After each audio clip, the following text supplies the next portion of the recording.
இன்னைக்கு நம்ம அரச மரத்தை பத்தி பார்ப்பாங்க. அரச மரங்கிறது மரங்களின் ராஜான்னு சொல்லுவாங்க.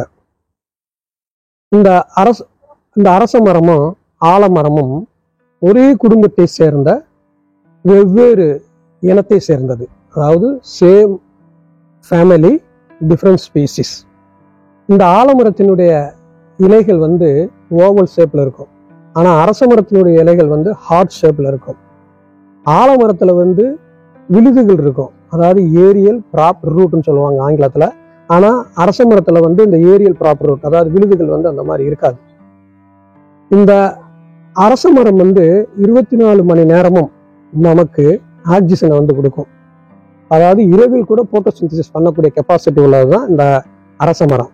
ஆனா ஆலமரம் அந்த மாதிரி பண்ணாது.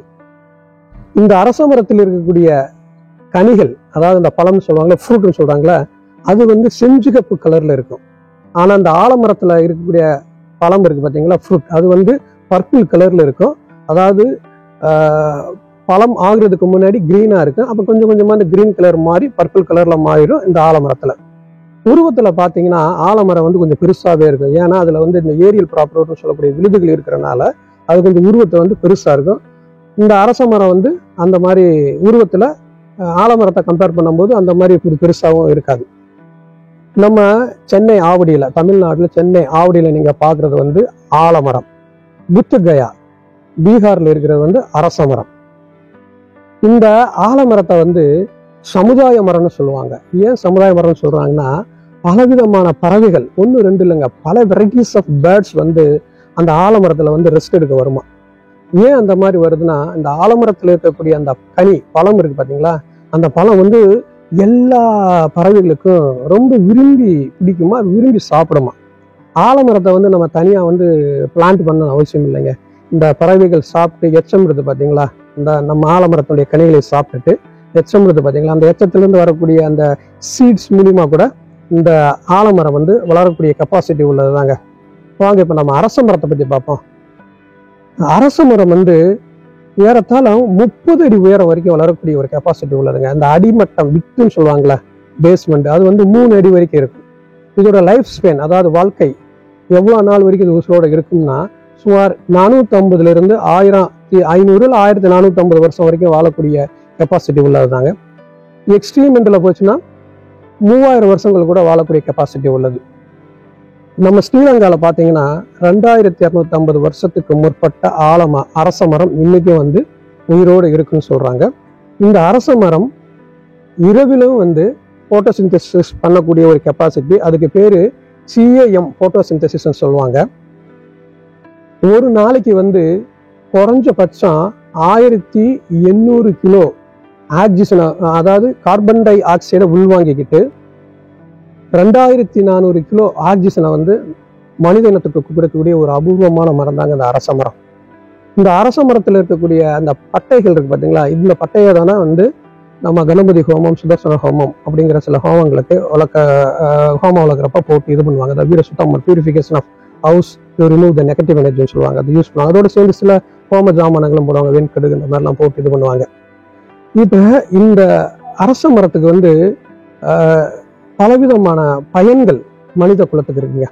அதாவது ஃபர்ஸ்ட் நம்ம இந்த மெடிக்கல், அதாவது இந்த மருத்துவ சம்பந்தப்பட்ட என்னென்ன குணங்கள் இதுக்கு இருக்கு அப்படின்னு நம்ம பார்ப்போம்.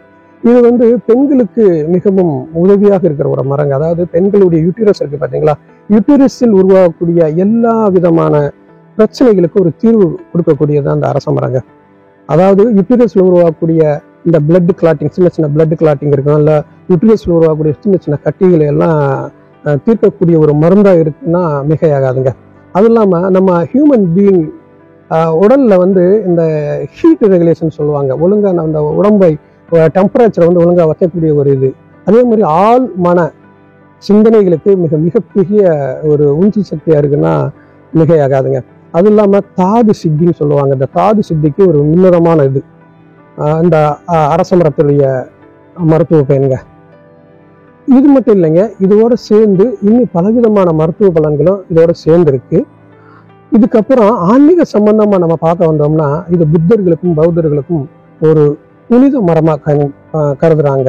அதாவது இதை வந்து போதி மரம் கூட சொல்லுவாங்க. இதன்னா இந்த அரச மரத்தை, ஆலமரத்தை சொல்ல மாட்டாங்க, அரச மரத்தை போதி மரம் கூட சொல்லுவாங்க. ஏன்னா புத்தருக்கு வந்து இந்த மரத்தின் கீழே இருந்துதான் என்லைட்மெண்ட் வந்து கிடைச்சிது. அதாவது அரசனா இருந்து ஆண்டியாகி அதுக்கப்புறம் ஒரு மதத்தை நிறுவி அந்த மத தலைவராகி இந்த புத்த மதத்தையே உலகெங்கும் பரப்பியதுக்கு ஒரு மிக உன்னதமான மரம் வந்து இந்த அரச மரம். இந்த அரச மரம் இருக்கிற இடம் தான் அவருடைய ஞாபகார்த்தமாக தான் இன்னைக்கு நீங்க பீகார்ல போனீங்கன்னா புத்த கயால இன்னைக்கு அந்த மரம் இருக்கும். அந்த மரம் சொல்ல முடியாது, அதுக்கப்புறம் அது பல அந்த மரம் பல அழிக்கப்பட்டு இப்போ அந்த அரச மரம் அங்கே இருக்கு. புத்த கயா போனீங்க பாருங்க. அதே டைம்ல ஆவடியில் இருக்கிறது ஆலமரம். உங்களுக்கு ரிமைண்டர் பண்ணிக்கிறேன்.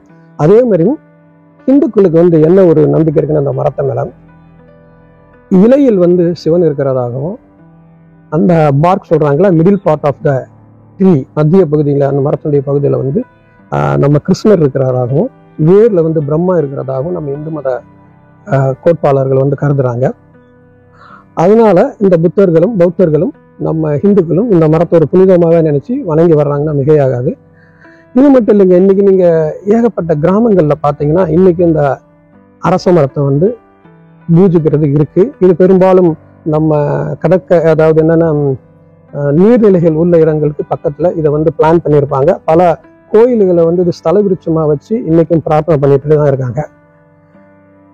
இப்ப இன்னொரு அடிஷனல் இன்ஃபர்மேஷன் என்னன்னா, இந்த அரச மரம் வந்து மரங்களின் ராஜா, வேப்ப மரம் இருக்கு பாத்தீங்களா மரங்களின் ராணி, அதே மாதிரி இந்த துளசி செடி இருக்கு பாத்தீங்களா செடிகளின் ராணி. இந்த மூணுமே வந்து மனித குலத்துக்கு தேவையான ஆக்சிஜனை ரொம்ப கொடுக்குதுங்க. ஆக்சிஜன் தான் சொல்ல உங்களுக்கு தெரியும், பிராணவாயு. இது இல்லாம நம்ம வாழ்க்கை வந்து ஓடாது.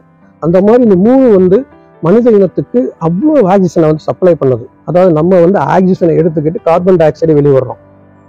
செடிகள் வந்து என்னன்னா கார்பன் டை ஆக்சைடை உள்ள எடுத்துக்கிட்டு ஆக்சிஜனை வெளியிடுது. அப்ப நம்ம வாழ்க்கை நல்ல முறையால் வாழ்றதுக்கு இந்த மரத்துடைய பலன்கள் வந்து மிக உன்னதமானதுன்னா மிக உன்னதமானதுங்க.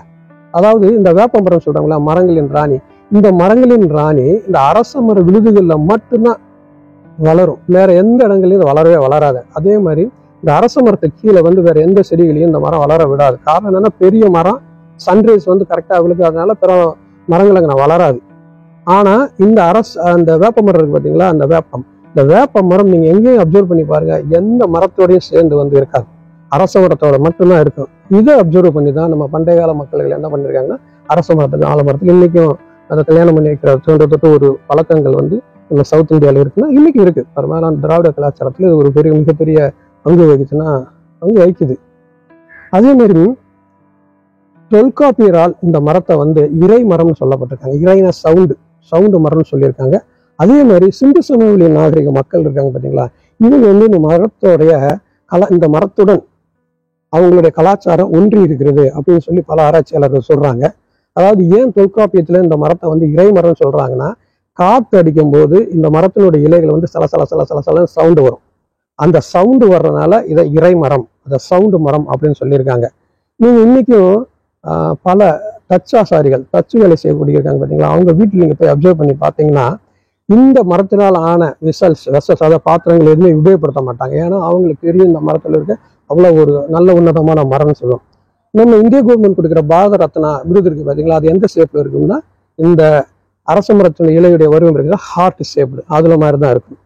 அதாவது இந்த மரத்துக்கு இருந்து ஒரு உன்னதமான பவர் இருக்குங்க.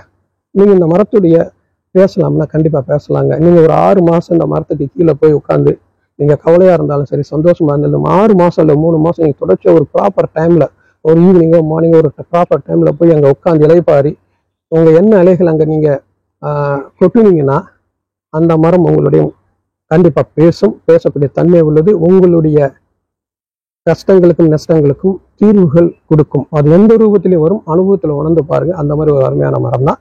நன்றி, வணக்கம்.